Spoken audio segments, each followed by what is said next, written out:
stay on for about an hour and a half at the most, so I could be on time for my.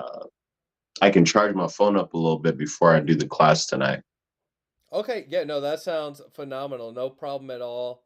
We are officially live, and right at eight Sweet. o'clock, we will cut it. What is going on, everyone? We have a special guest on, Darius the Numerologist. What's going on, man?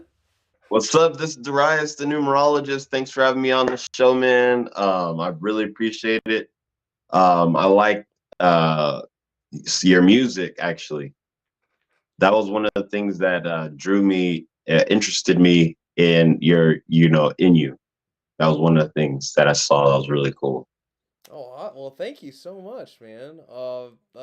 I know our mutual friend, everyone, shout out Illuminate for bringing this together. I have a Yu-Gi-Oh card here to represent him because that's classic. Yeah, you was telling me all about you, just things about your numerology and you having your own system, which is already insane.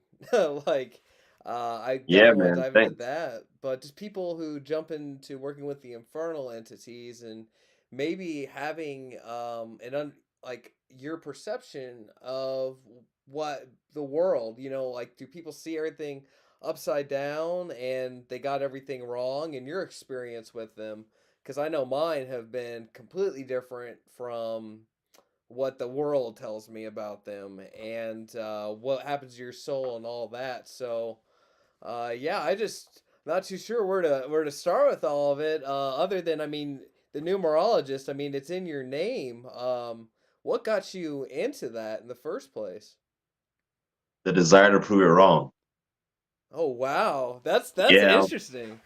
yeah, man. I was totally against all of that astrology, any type of divination method. I was opposed to it. I was raised Jehovah Witness, Mm, and they, of course, I'm not that anymore. But they raise a person with a strict, narrow view of what spirituality is and what it's not. And anything that's not that is demons and all this stuff, and like really bad and all this. But yeah, I saw. Actually, the link that I sent is the video showing how I actually got into it. And I talk about the actual book, that the first numerology book that really helped me to get some understanding. The first numerology book that helped me to get some understanding. It was Dan Millman's book, The Life You're Born to Live. mm. And I was trying to prove it wrong, because I was like, okay, you know what? I was in a network marketing company, and my upline one day, we're at Starbucks. Hey man, what's your birthday? He asked me. I'm like, man, don't mess with me with that. Go somewhere with that. I'm not trying to hear it. But then someone said, hey, look, Pisces dresses nice. And I'm like, wait a sec. I was dressed in a suit that day and I'm Pisces. I'm like, wait a sec, why is that true? Why is that accurate? If Mm-hmm. that's the devil and that's false, then why is that correct? That doesn't have anything to do with right and wrong. That's just a detail. Yeah. And so I'm like, okay, let me explore this. And as I explored numerology, I was like, oh, okay, this number is 9. That person's got a life path 9. Oh, wow, they really act like that. Oh, okay, the 5. Wow, they're really about change and movement. Oh, the 3, they're really funny. They're always talking. I started making these observations, Mm-hmm. and that it was actually matching up what I was seeing.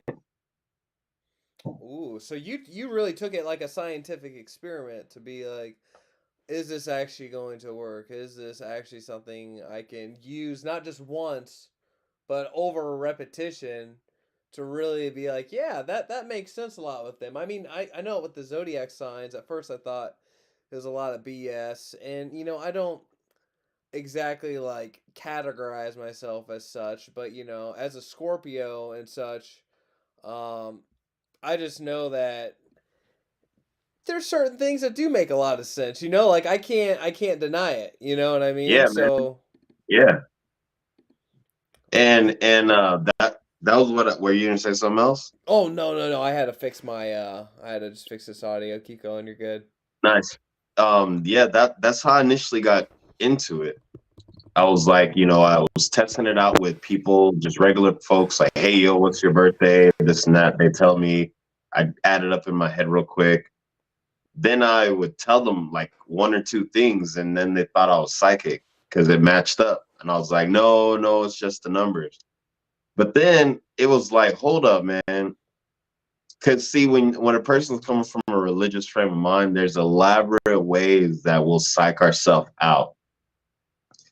That the old teachings, they'll work with our mind, our conscious mind, to reason away that this new thing is an elaborate deception set up by the devil and his demons, right? Mm-hmm. So it's Yeah. like, oh, okay, you know what? It works on people that are worldly, that are not Jehovah's Witnesses. Let me see if it really works on. If it's not true, then it won't work on God's people that I viewed as God's people. So I tested it on them. I would, just, hey, what's your birthday? And I saw the same thing. And then fast forward, that same, like you mentioned, like a kind of like a scientific approach, is what I started to develop more so recently as in I mean, I guess the whole time, but when I would say recently, because initially I was getting my knowledge from the books and from early numerology mentors Mm-hmm. like Joanne Justice, um, Heather Lagan. These are some authors that I actually spoke to that I have their books. Richard King. Then I started to make my own observations and my own like study. Like, oh, okay, let me look into this. Let me look into that. Let me see this. And then I started messing with some stuff, with some interesting things. But you asked something really interesting. You mentioned about infernal beings Mm-hmm. and these types of entities. So, what were you mentioning about that? Well, oh man, I mean, just hopping into the infernal beings in general is I mean, there's a lot of lanes. I would say the illusion, I guess, that is placed on the infernal beings, to saying that they're evil, they're just trying to take your soul, you're being manipulated, you're really binding yourself to hell. When what I've seen is more sovereignty and understanding more of the principles of existence. Not saying I know everything, but understanding the mathematical alchemical formulas for, oh, this helps make this manifest, and learning more about myself and my purpose, as well as loving myself. Like I was hardcore into Christianity. Like there's even a point where I Mm, thought about becoming an exorcist. And wow, as I nice. was yeah, hell yeah. But as I was doing research and stuff, I would go to confession a couple times a week, like if I needed to, the Eucharist as often as I could, and I'd put all this time and attention into the religious system, and I just kept feeling like I was in shackles. So when I was doing magic and then doing that, it became like this misbalance, and eventually it was like, all right, let's go full on magic. But what I found with that was the spirits were showing me not only my own shadows, but how to break them. It's this fire that inspires me to become a better person, to think outside the box, think outside myself. And Angel is a deliverer, a messenger. A demon is a teacher. So the way I see it is, do you want to be taught something, or do you want to just get some information? And like I can work with angels, and I can work with demons. I can work with Necronomicon spirits. I can walk any of the paths. And so it's like, why do people have such a steadfast guard against the infernals? Well, let's go look back in the past and see, like, for instance, the Inquisition killing off all the people, killing off their gods, saying worship this god, do these things, and asking these questions. No priest, no person really has had any answer because you're showing them what it is. So I've just seen literally the demonization of demons in the quote the infernals, and that people see them as evil. But I would love to hear your experience with them. And have you seen that for yourself, or have you seen them in a whole different light? Man, that was one of the things that initially uh, uh, our mutual friend had explained to me that made me really interested and curious in talking with you and getting your mind on. I personally feel that, shout out Illuminate. Shout out Illuminate. I personally feel that this is something that is necessary to be out into the conscious collective. More so is this balanced viewpoint and not so much of a polarized viewpoint of these infernal beings and infernal spirits. I personally feel that an accurate history needs to be told concerning them. And what's fascinating is initially I approached it with fear. I had, of course, anyone coming from religion probably has fear when they're about to smell some type of being, Mm-hmm. And so I would say that one of the things that helped me to get comfortable with the idea of them was the book Demons of Magic by the Gallery of Magic. Listening, so I downloaded that book on a PDF and played it over and over at work, right? And along with other books that they wrote.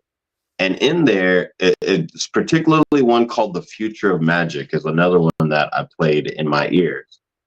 And it's basically giving questions and answers on dealing with all these different entities and beings. And it has a whole section on the 72 Goetic spirits. And the way that it explains them, it just kind of gives a person an insight into another perspective. It was the first time that, so it was gradually. I didn't just jump in, and still actually have yet to make that full jump in the term of what I consider full jump in. I have, I'll explain some of the things that I've seen so far, if you are curious. Yeah, absolutely. But initially it was Damien Eccles, man. Damien Eccles. You probably heard of him. Yeah. He his two books, and then how he talks about the 72 Goetic spirits. And he says that these are the Sumerian gods. These are the old gods. The demons of today are the gods of the conquered people of the past. Whenever, then we learn about the actual truth of the Abrahamic religions or the Abrahamic cult. And how when that took over the world, anytime they conquered a nation like the Canaanites or whatever, they would, like you mentioned the word demonized, they demonized the spirits of those people. The reason why I feel that this information needs to be known is because I have a lot of friends. I live in an area where I have a lot of friends that are so much on the love and light, love and light, love and light. And that's all good. It's beautiful. At the same time, and also they use the term positive polarity and negative polarity. And these, the popular terms, it's in the law of one, positive polarity, service to others, negative polarity, service to self. And when they think of service to self, they think of it in terms of these gods like Bill Gates and these elites. Service to self is exclusively malevolent in their mind state, in their paradigm. So when they say that, and then it's a service to self entity, without understanding the, more of the context of that, um, I hear you probably see a lot of videos out right now. Everyone watching probably sees all these videos that are coming out about people talking about what's actually happening with um the world right now. What's going on with these elites and what's going on with, these politicians that are supposed to be who we think they are, but they're really wearing a mask, like Who Cloned Tyrone, or They Cloned Tyrone movie. And you have this, and it's like, when they're saying, here, look, we're actually, the truth is, this is my understanding, my current understanding. The truth is that we're actually moving into a really good timeline. Mm-hmm. The world is shifting into a really good energy. And you'll hear them saying, oh, look, the people of the negative polarity, a lot of their technology has been shut down. They no longer have access to a lot of the things that their predecessors had for them, because their predecessors have been taken down. But at the same time, these people are spoken of as being in the negative polarity in the I context for those that are giving the news. So even though the news has accuracy and truth, it's under the pretense that the negative polarity is just one way of viewing it. and that's the way of building that negative energy for that archon negative entity to feed off of. And that's also why there's all those wars going on. And right now, I mean, you just said it. Like, we're entering the golden age, but the apocalypse isn't the end of the world. The apocalypse is seeing behind the curtain. Lots of people are like, oh my gosh, look at all this stuff going on. Like, it's always been going on. Now you're starting to see what's going on. Whether it's the music with P. Diddy and all those things, whether it comes down to corrupt politician, or the things within the government and all such of that, or being silenced on stuff. People are speaking out and people are getting thrown under Yeah. the bus. And right now, the truth of who you are is going to shine authentically, very much so. So if you are not living authentically, then 2024, that's what this year is about. It's that purge, and we're entering that better timeline. And I believe we're going to be doing so much better. And there's so much narrative trying to be with the black screens of the computer and phones, so much narrative being pumped into this mind control of the negativity and wanting more psychic energy to push towards that. And as you pull back those strings, you see it's not just the government, but then it becomes it's in the religion, and then it comes to even your spirit in the afterlife, and the trail of Mm. how hardcore it gets to, and it can feel really sickening. Like, that's a part of waking up, is the sickening of finding out of what's been going on to keep you asleep. And Yeah. I really do feel like right now is more, it is the time to unleash things and talk about things differently. And also, like, for these spirits and such, like, they have been bastardized so badly, and they are ancient spirits of the past that are real. And I'm not saying that every single one of them in the Goetia is a freaking kind spirit that you should say, hey, what's going on? No, power is power, and you have to understand before you go into the working why you're working with them, the level in which you're working with them. Is it something for yourself, a collective, or eon work? Like, what the hell is going on with this? And also, like, once again, when you work with things like that, a teacher, you're going to learn how to become what you're asking for or to get what you desire. So you have to understand Mm. yourself and your desires. So if you're to say, "Oh, that spirit was evil." Like, here's something one of my oldest things I tell people. If the spirits were evil, then Salos the Goetia would have got me the girl I was so into, begging him, and then her being in my life, and then at the end of it, like, she just took all my resources and I kill myself or something like that, something very bad, negative like that. But instead, what did I learn?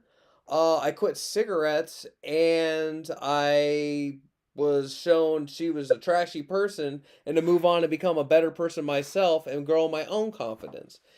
So I that's why my statement is teaching the inverted path, because I feel like we're walking the right way, but everyone else is like upside down, and they think that we're the ones rocking the incorrect way. And the light work, and like, you know, the love and light, like that's a great place to be, you know, for your soul entering into spirituality. But like, it hits a point where it's like, dude, if there's evil people pushing stuff upon us, am I gonna sit here and be quiet, or am I gonna vocalize and fight till the end? And Right. that means sometimes you have to pull out the sword. It's just like telling people about the God of the Abrahamic faith. Like I used to have a little bit of I don't want to have that uncomfortable conversation, but now I have the receipts. I can talk about it, and it's factual. Exactly. And I'm not, and we don't do it to say, "Oh, I'm a rebel. Look at me. Oh, so dark. Oh yeah." No, I don't care. I don't care about that. I care about the truth, and I care about the spirit of every single person, not just here, but in their afterlife. And I feel like that's the true fight. That's the true dark brotherhood. Like truly, you know. And so it's demonized, but it's like I said, I've only had amazing experiences, and the only time that it's not been a good experience is when I've kind of been a toxic person, and the spirit was showing me that toxicity on myself and what I need to change as a person. You know, like I Hmm. mean, that's why I shaved my head. That I had a problem with my self confidence, and I worked with the King Belial, which is a very hardcore demonic king. Like, and I was asking for all these things, and like he's just like, "You're being a pussy. Shave your head. Quit worrying about that, and move on with your life, and actually stand up. Quit being such a wimp." Like, and only is a lot more vicious than that. But I'm trying to keep this as clean as possible. So you know, like that to me, like that's tough love, but that is true love as well. So. I mean, like when you do your numerology, is that just like your own inner base calculations, or do you work with any other like entities to help you out along with it, or how does that Man, work? brilliant question. And never have I ever, dude, I have never, this is my first time ever publicly discussing any of this kind of stuff. Wow. And what I'm about to say, especially. But there's one of the, so I learned from Damien Eccles before working with any type of demon or anything, get used and get comfortable working with angels and seeing how that feels first. So doing that, I worked with Nelachel, I believe, yeah, he's one of the 72 angels of uh, the Shem HaFresh. You know what I'm trying to say. Yeah, yeah, yeah. And he helps with calculations. And then, so he helps to do this. And I'm like, you know what? I want to make really good calculations. I was already I'm already sharp. I was already like really good. Meaning like able to do some interesting things. But I would say that after that point is when I really started step up some stuff and really was able to perceive um,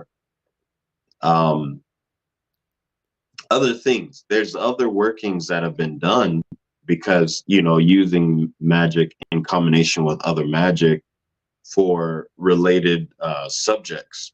Mm-hmm. Like, okay, maybe Nelachel is working, maybe he'll help me out with calculations, but then there's okay, now I know how to make deep advanced calculations, but now I need to understand what those calculations mean.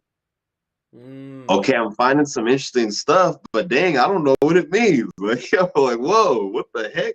All these, right? So you'll get that, but then okay, I need to work with a spirit or a being that will give me a sense of understanding of the meaning of the calculations that I'm finding, help me to connect the dots and how it actually shows up in the real world.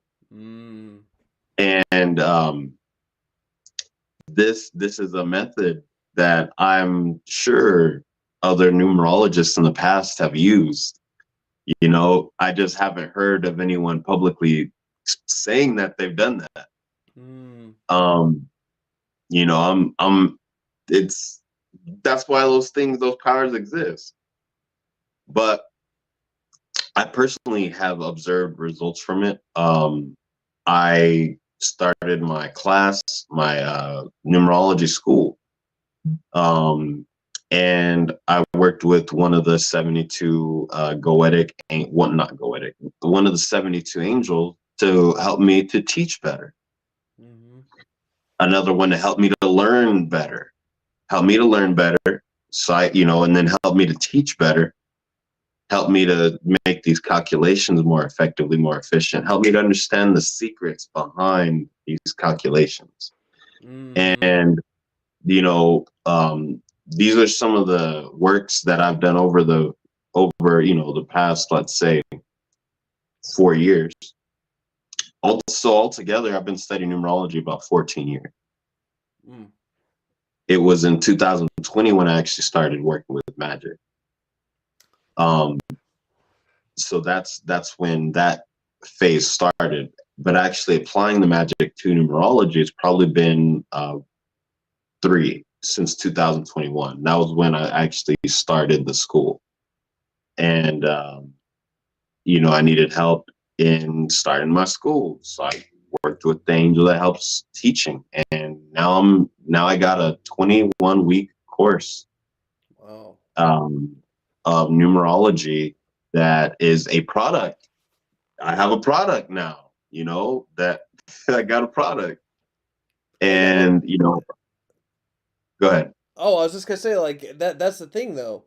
You follow the breadcrumbs of synchronicity that pulls you into a greater conscious being, into learning the craft and then increasing how much you are better with the craft. Like I mean, exactly what you were saying. Like, I was learning about spirits from 2012 to about 2016, and then 2017 was when I was hardcore, like, going in it myself. And then Right. by 2021, I got my first course drop. And then now I have another book coming out this later fall. And I am on, the J.S. Garrett website, where we have, like, the Radionics, our rituals, and all that stuff. And it's like, as you progress and walk down that, man, like, you've been able to hone in on your craft, learn more. And it's like, that's the thing about magic too. It's not you ask the spirit, hey, can you help me out with this? And it was just whatever. You've been putting in the work and following that. And so you're already putting in the work to become better. But by you also working with the spirit, you're finding even some secret gems, some secret other things that are like, oh, wow, I didn't think about that. And help also enhance, really, the numerology itself. And plus telling other people and teaching them too. Like, I bet you hear whispers basically all the time while you're teaching, just like, oh, hey, let them know about this. It's yeah, people will get what they need. People will get what they need whenever they work with me. Um, I do my best to make sure that people get the value. Mm-hmm. And like the way that the intuition will work and the way that gematria plays out with things. It's really interesting when you start looking at the numerology of certain spirits. Mm. Shout out Lady Babylon. Gotta shout out Lady Babylon. Um, Hecate, however a person says it, that's how you say it. Lilith. Um, I refer to them as the ladies. They, particularly though, what I learned from the numerology is that how they will show their presence to me through the numbers. If a blessing comes, or let's say when a blessing comes and it's the direct doing of one of these particular deities or beings, it will a lot of times come with one of their numbers. Someone will randomly say the number out of nowhere, out of the blue, and then say for no reason, we're just doing this. And I'm like, oh, I know what that means. Okay.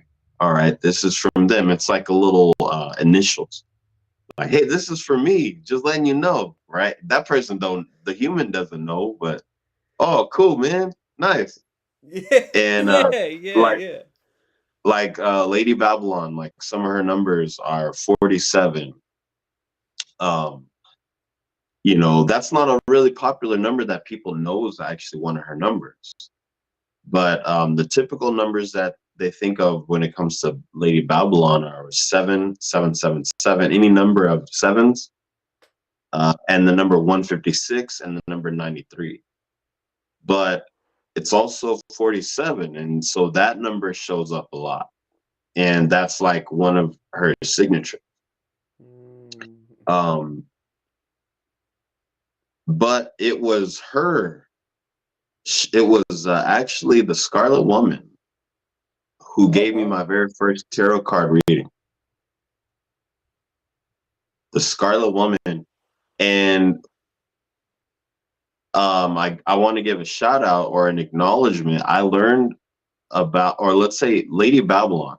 She's one of the ladies. Like, she's one of the goddesses that like I work, that is like with me like that. And she introduced me to Jeremiah from Universal Mastery.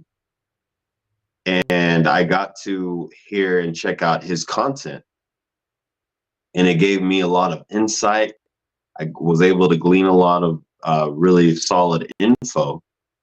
And a lot of that info was actually pertaining to the Scarlet Woman, how to recognize her, how she shows up in our reality. It's like these beings will actually materialize in our experience as a real embodied flesh and blood person. Yeah, you know what I'm talking about. And they're the archetypal essence. This is the one who gave me my first tarot card before I knew any of this stuff was real, like that. You know, first reading ever that I ever had was from, and like when I realized that, dude, like I didn't realize that at the moment. That happened. That came back in 2014. And then it was like years later that I realized that, whoa, that was a Scarlet Woman. And it's not just me saying that she was, like, no, man, she had the whole website of it, and she was helping women embody their divine feminine. Like, she claimed it. She told me who she was. And, you know, then from looking at his stuff, I'm like, oh, wow, this is how she shows up, and this is how she shows up on the initiate's journey and things like that.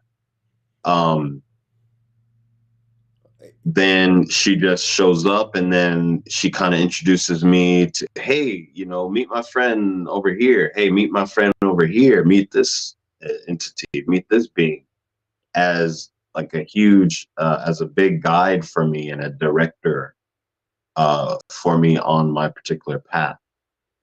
That's actually really cool. You saying how that was your first, and that pulls me back to the Salos incident. I asked his help with some chick, and like 2 days later, so Salos is shown as a gallant man riding a crocodile, and I see on this girl's Instagram her hand inside of a crocodile with its teeth bitten down on it, and that was like one of those moments. It's just like, what? Like, it's beyond coincidence, you know. And the reason I work with Salos from the Goetia, and why I tell everyone he's a warm start to working with him, because then you can say you worked with a Goetic demon, but he's the most peaceable. It says the peaceable and nice. And to me, he's a super chill, smooth heart. Here, I'll show you a picture. I actually had someone draw a picture of him and saw him in a spiritual light. Salos. Yeah, this is nice. A pretty hardcore picture. But yeah, he's so chill and calm. But yeah, working with him, he ended up, after I was able to be comfortable working with demonic entities and like understanding, like sometimes when you work, not sometimes, a lot of times, like you'll hear the popping or pop, or you'll hear like right when you're calling them, like in the distance, like some coyotes or some dogs barking. You know, sometimes a light flash or something like that, but like every spirit has its own little flavor on how it likes to present itself. And then you get to know the spirit, and then you also get to feel their energy. And that's something like I've just noticed most angels seem to just be like kind of like literally like just like kind of plain, like they're like in a night outfit, but they're a plain just and then demonic entities, like Hmm. they all have their own personality, they're not just some like Interesting. military thing. And on the astral realm, anything can like morph into anything. So like an angel could look terrifying and a demon look beautiful, and then vice versa. Like it's literally a combination of its psychic energy and your psychic energy of perception, and then dialing that together, and that's a co-creation. That's how you really do spiritual communication. And there's been a few times I've actually seen a spirit materialize like in front of me, like King Wow. Paimon the first time. Wow, I dude. Nice. I could see him with some red eyes and everyone. Oh, Next Sunday, I'm doing a King Paimon group ritual. If you want to join in, just go on jsgarrett.net or join my Patreon. And you're more than welcome to join for free, my friend, because I'd love for that. But yeah, nice. he appeared, and it was just all black, but I saw his two red eyes, like, and I could literally see it, like him standing there, floating up high in his red eyes, and then like you could feel all the armies with him. Like it was Wow. one of the most physical things I've ever seen. Besides when I saw this undead girl staying next to my bed when I was 19 because I was like in like a self hate, and I kind of opened the box for shit like that to happen, and I always felt like I was being watched, and I had this thing attached to me. I mean, this is what really got me so deep into demonology. I was like, shit, I have something on myself, I have to get rid of it, and which then sparked me to do more. But yeah, the reality of having something on you, not being able to sleep, feeling like you're being watched, like people, if you feel like you're being watched, like really, like that's when there's like a really nasty spirit, like because like when I have a demonic spirit or something I work with, I feel comfortable, dude. Like Mm. there's no in some angels. Yeah, I mean, there's some I don't like. Gabriel, like hashtag fuck off. But yeah, like I just feel like there's just a type of just energy that is just you feel and you get used to, and there's different signatures and different ways that eventually you're like, wow, like I really love hanging out with Marboss and feeling that energy, one of the goetic spirits. And him and Raphael are both healing spirits, but now I've learned something a little bit different about him. Raphael will heal you, but if in their code you should be getting sick, then he's not going to clear it. He's going to be, you're supposed to be Ah, sick. Versus Marbos is like, oh, I can help modify your body and help you out. Cool, yeah, let me totally do that. Let me help you out. And so it's kind of one of those things like, I'm going to go with Marbos. You know what I mean? Like, why would I want to possibly get a no when I could just heal up and everything else along those lines? Because if there's any other spirit trying to say yes or no to what decisions I want to make, then like I'm cool. Like I'll just stick to my lane, and that's also why I like the infernal entity so much. I don't feel pressured, honestly. Like as much as people might feel like, oh, your soul attached to this working and all that. Like no, not at all. They don't care about that, and my own personal experience, it just blows my mind because now I'm able to write about my experiences and let other people get this, whole new perception of certain spirits because of my own experiences. Like Beelzebub, that's a huge one. I mean, the first thing people think of is pestilence, disgusting, negative, and I see rejuvenation, prosperity, beautiful life, integration of technology and nature and harmony. Like I see something completely different, and it's just come with my own journey doing different spiritual workings and tapping in with things. But that fear propaganda does hold people back from their full potential. Even like you doing calculations about numerology, like you talking to someone who's Christian about that, they're gonna say those are things of the devil, when really it's just like what's the science of how electricity works, or E equals MC squared. Like it's just a science that makes sense and works. wow. Eh, I think that's a really good distinction that you made earlier about according to their angelic code. Like if someone's trying to heal from something, and it goes against, like, that's their exit point or whatever like that, or that they won't actually do that. That is a very interesting distinction. And then more so what's considered the demon will actually help a person be the captain of the ship, whereas hey, look, what's your will, let's make it happen, whereas an angel may just have a different operation. I think that's really interesting distinction. And um teacher, by the way, too, sorry to interrupt, but like teacher, like learning to get healthier is just a passerby being told like this herb can help you out so much, and then just applying that to yourself, and you're being taught like, or it could be teaching like maybe you shouldn't have put that spell on that situation because now it blew up and became a huge mess. So hopefully you learn from that. So it just comes down to your perception and what you want to happen, and knowing the ripples and effect. That's something too with magic. That's the only thing that's the biggest thing is it's a rock and you throw it and it can make a huge splash and then ripple, but it's gonna keep rippling. It's either it fades out or becomes something brand new. So Whoa, nice. That's the way of putting that. hell yeah. um yeah, man, with those spirits, with these particular beings, the what I learned something about the sigils and about the ends. Mm. And I was looking at Universal Mastery's information in one of his videos, and he was explaining a method of working with sigils, and described it as something so simple. And when you said earlier, you said that you don't feel any anxiety, you don't feel any worry or concern when you're working with these entities. And that's counterintuitive to most people. They're like, what? You don't feel that? Like, well, that's crazy. No, man. But when I actually, did the sigil and lit some incense, lit a candle, and went onto a YouTube site that plays the end of that spirit, and just gazed into the actual sigil, Mm-hmm. and did that for a little bit. I was working with a grot, and a grot Batmalat.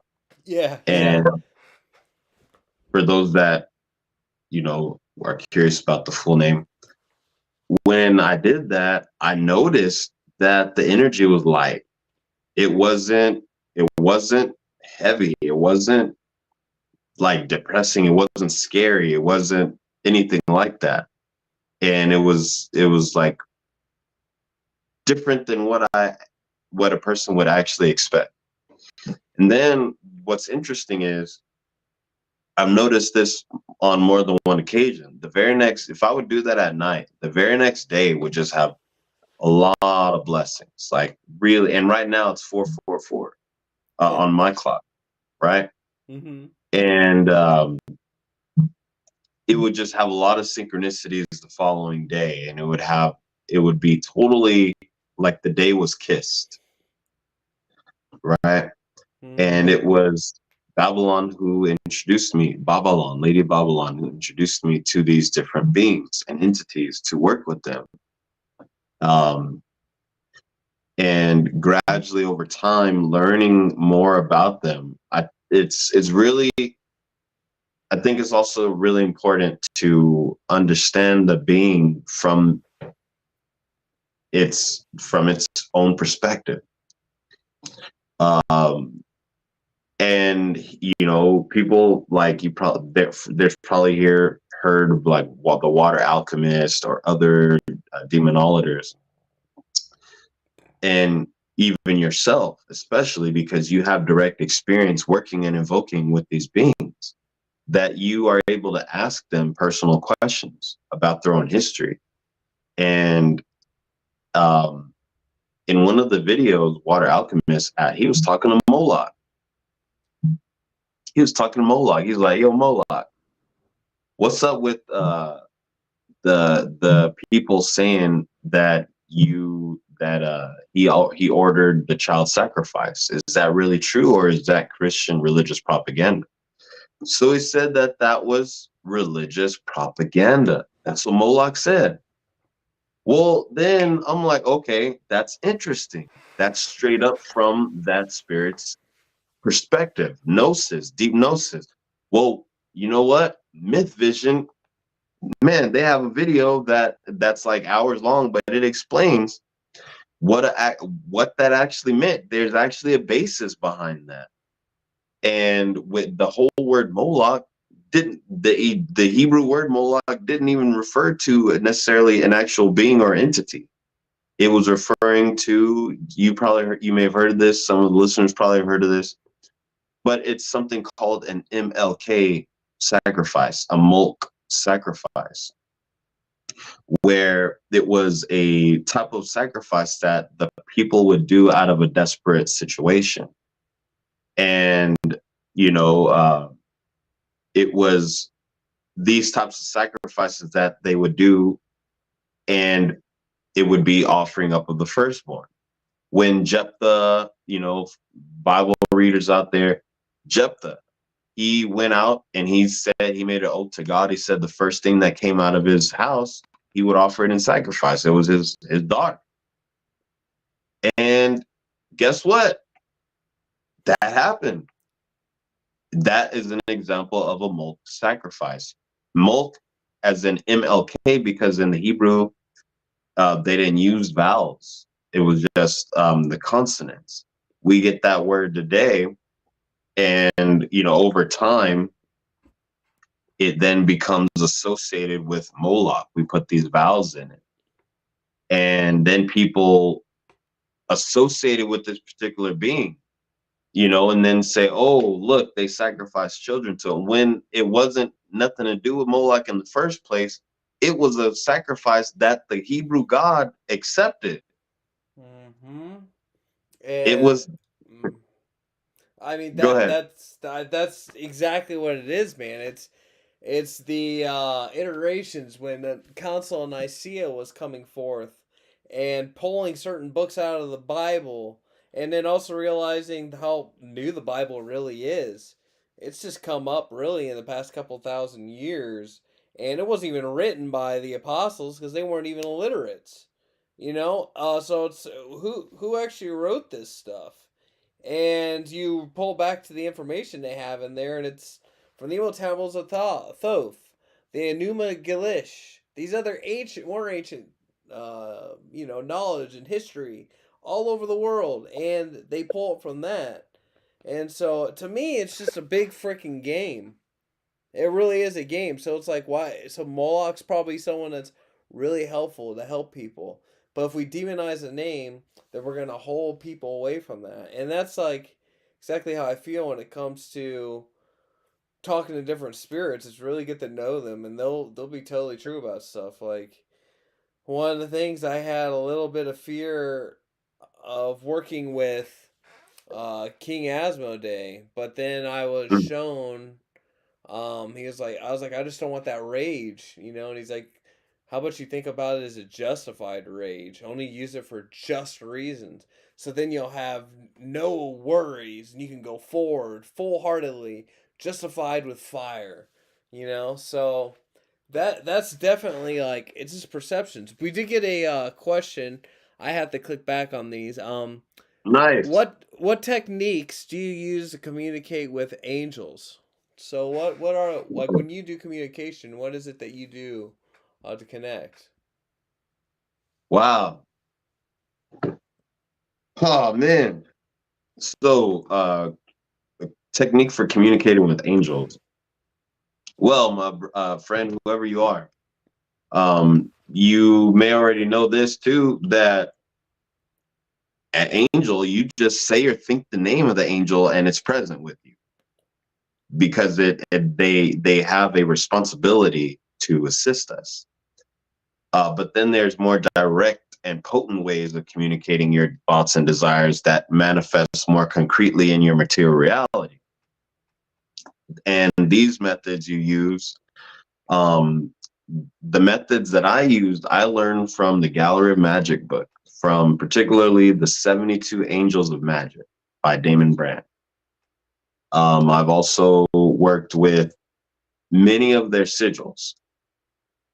Um, and just, yeah, I would say that the methods of connecting and contacting them are endless, right? At the same time, there's more effective and more potent and direct ways of doing that to ensure that you get the desired result. And then making sure that you release making sure a person releases what's called lust for result, so that um, we're not affecting the outcome or the result that is on its way by our constant, is the water boiling yet? Is the water boiling yet? Is the bread done in the oven yet? Is, not mentally thinking about it, but forgetting about it so that it can seep into the subconscious mind and manifest in our outward reality. Gallery of Magic in the 72 Angels of Magic, they outline a really nice and simple method of doing it. Very straightforward. And then they've even and I just got to give credit to where credit's due. This is where I learned how I learned. They came up with an updated version or method that's even faster, where you don't have to go through all the full invocation process, but you still get the same result of contact, if not even more potent.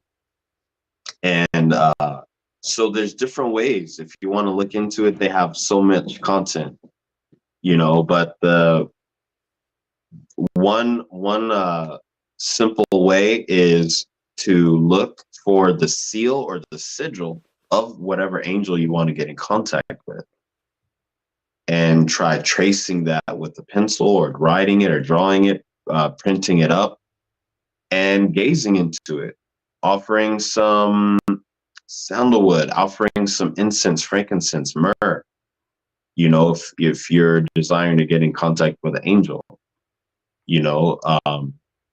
These are some of the methods. As far as getting an angel to actually show up directly in front of you, like manifest, materialize, me personally, I have yet I'm honest, I have yet to experience a spirit show up straight up in front of me like that yet. Because I haven't done that type of working yet. And it's rare. I mean, it's not something that common. Like I said, like I only have those two experiences that are like really profound, or I can be like, I saw the apparition, the spirit right there in front of me, and like, holy crap. But I also wanted to let people know, like, that was phenomenal what you said about the tracing the spirit sigil. And also, people have to realize, like, before the ritual and after is when the real magic happens. So if you put all your intent there, you have your candles there, and it's candles, water, blood. Those are three gateways. And so if you just have your candles lit and you're staring into it, and you have the sigil out, and you have your offerings, and you really place your whole entire heart and intent into that operation, and then you just let it go, don't lust after it, even if you don't see anything crazy, you don't hear any noises. And you also have to be wary, like birds, like you could make, what should I, are you here, spirit? Caw, caw, and like like a bird coming by, or an animal. Like there's so many things that can be going on all around you. You're walking around downtown, and exactly, you hear someone say the number or that phrase that triggers inside of your mind. You're like, oh wow, that triggered my magic card, and helps bring forth those synchronicities and a higher understanding to where you're like, wow, it really is talking to you. So just be wary. Like the ritual effect, it takes place in all your environment. It's not just on that candle during the ritual itself. It's not making sure you hear this voice, because sometimes I do see the spirit like hardcore and I can feel them. Sometimes it's you know, like it's kind of chill, like with Maimon, for instance. It's more like a statue I'm talking to with energy, but it doesn't really talk, but its energy speaks, if that makes any sense. So, like, you kind of get like Interesting. premonitions of what I must do and all those things along that line. But, yeah, I know we have actually a question. There's no way. We're probably gonna have to wrap this up in a couple minutes, won't we, for your class or your phone Oh controls? man, I'm enjoying this. I I know, can go a but little bit further. we're gonna have to do it I can again go because for the sure. I wanted to talk about the clip off with you and vampirism because that was something I Mm, heard that was really like a big one. There's something off air I was gonna ask you about too because I was told I can't ask it on air, so I have to ask it mm. off air. So that's gonna be another one. You know, actually, man, yeah, just so we don't get too lost, because I mean, even someone's over here asking, tell me about January 8th for numerology, please. So I think they're talking about the insurrection incident. Um, January 8th. Okay. was that January 6th. yeah, Well, I'll tell it, the insurrection thing happened on January 6th, but if they want to know about January 8th, I could tell them about January 8th. yeah, do that one. Do the January 8th. All right. So January 8th. So we can look at that from so many different perspectives. There's a lot of different systems of numerology. And one of the things that I found is true is that from that movie, everything, everywhere, all happening at once. That is how numerology works. That's exactly how quantum stuff works, quantum science. So when I say that, I'm saying that to lay the basis. You'll hear about eight being abundance, power, it's dealing with money. You look at a lot of numerologists, they are correct when they make these types of statements. However, the energy of the perceptions of other systems is also existing. It's also influencing the thing. So just because a numerologist says it's power and all this, that's true, but um, there's a lot of numerologists who won't say that the eight is influenced by Saturn, and because eight is influenced by Saturn, someone that's born on the 8th day is going to have more of the characteristics and traits of a Saturnian type of energy, more very serious, serious when you first meet them, kind of that kind of demeanor, but also really good sense of humor. Because Saturn has a really good sense of humor, as crazy as that sounds. Yeah, that's what I was thinking. You know, it it also has to do with you're here to, that person's here to do work and they're here to get compensation in direct proportion to what energy they've given or put in. Eight Okay. doesn't, unless you got some really good karma coming from your past life, previous incarnation of some kind, and that's debatable if that is even a real thing by some. The idea of us recycling our karmas from previous lifetimes, that's debatable in some people's views. But if a person subscribes to that viewpoint, then they may have some real nice blessing from a previous lifetime that just had them set way ahead, and it just gives the impression, wow, man, people born on the 8th are like this. But it could be dealing with um the blessings. But then you also have the opposite side of that coin. If a person has a bunch of negative karma show up from previous incarnations, then you'll notice in the prison system that many people in there are having eights all over their charts, like born on the 8th, 17th, 26th. Like a lot of that, you see that a lot of that. Wow. So um, you it's important to look at the numerology from multiple lenses. Then a person will be able to get the fullest picture. Dude, I got so many. I want to like ask you about my birthday, all these other things. I can't Yeah, do man, that. I can't do that one on air. I gotta make for sure there's sure, for a sure. couple of little secrets we're keeping up the sleeve here. But dude, yeah, we've hit an hour. I want to just make sure you have enough time for everything. But everyone, I do. If his what's that? I do, if I can have time for about about three more questions. Okay. If you have that, if three more Yeah. questions, I Oh can. well, I don't know if you're gonna be able to answer this one like this. The vampirism. That Ah, one. wow, someone's asking about that already, or Oh, is that dude, that's one of the one. I mean, I still have a couple on my holster all for right? Cool, myself. cool. Wow. All right, so go for it.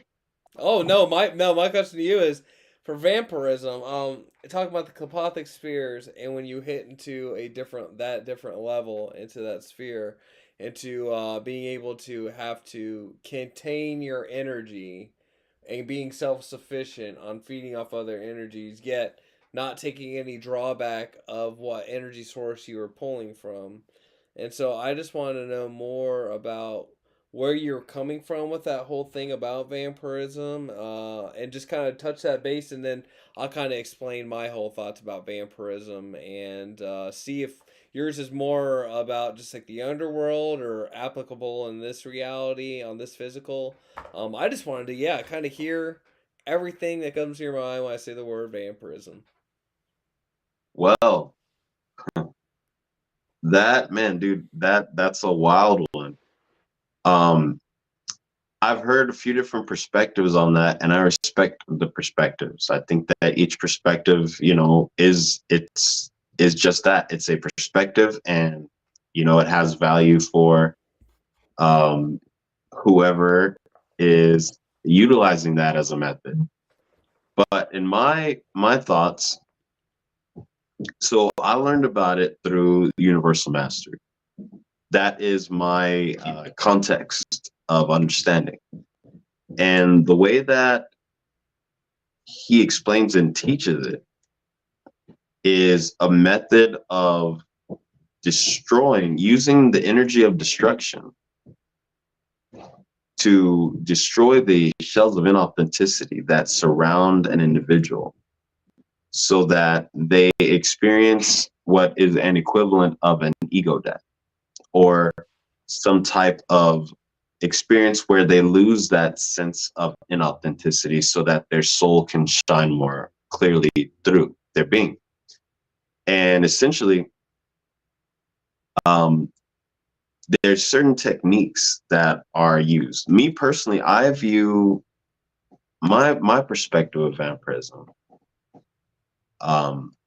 In my opinion, it's an interesting one because before I learned about any of this, I was attuned to angelic Reiki, super duper like on the angelic side. Like that's like where like one of the places where I like came from.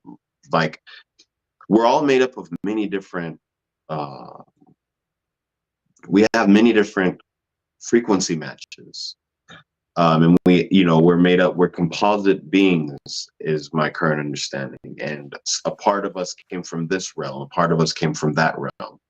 Well, at one point, I was, straight just working with Archangel Michael, Metatron, all of them, utilizing angelic Reiki. I personally view vampirism as the negative polarity version of Reiki. This is my viewpoint. Why? Because it's a negative polarity healing modality.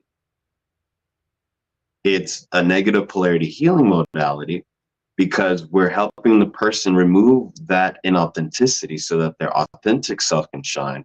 What does that look like? That the way that it's explained on Universal Mastery is removing the traumas that have not been worked on for a person that hasn't done any shadow work, that is projecting their shadow on the others, and it's getting in the way of the hero. This would be you, myself, and whoever's listening. you don't get in the way of the hero, or else plot will get you, right? Storyline. You don't mess with Goku, man. It's done. It's done, dude. Right? He's gonna do what he does. Yeah. And and so that's essentially similar concept. You the person removes whatever that trauma is. And one of the first, so I had a dream that taught me this. Lilith helped me to understand this. She told me, hey, look, stop smoking for a little bit. Stop smoking weed. You don't have to stop forever. Just stop smoking for a little bit. And so that I could have better dreams. So then once I followed her guidance, I started noticing, oh, okay, you know what? My dreams got more potent. But then I had a particular dream. There was a older kid and a younger kid, and the older kid was like beating this younger kid mercilessly. I got out of the dream. I was pissed off, but that was like extreme. And I was like, yo, why didn't I do anything in the dream? Then I was like, hold up, wait a sec. What can I do?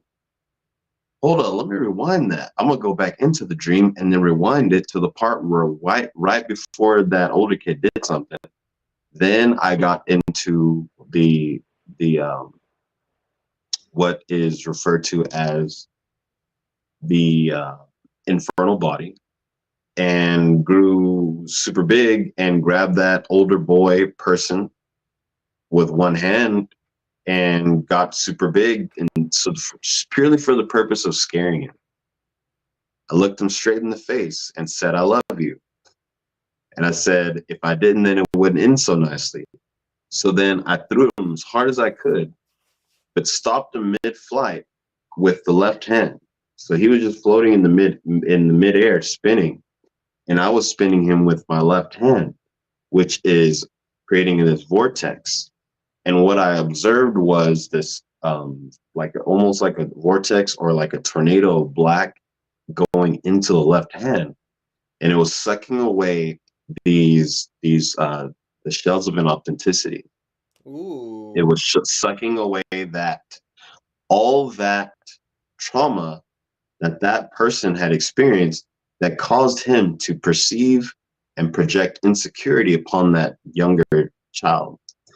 And it came to a certain part where that black turned into a gray, and that was my sign to stop, that the work was done and complete. Because the intention is to only remove that which no longer serves. And so once that had been done, the dream automatically reset. And here the older boy comes to the younger kid, and the whole energy is different. He's like, yo, I'm going to treat this dude like he's my little brother. I'm going to build him up. I'm going to make him strong. I'm going to make him, that's the type of vibe.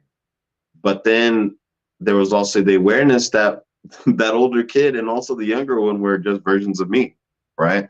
Because it's my dream. And so then I woke up, but that was the lesson that she had taught me.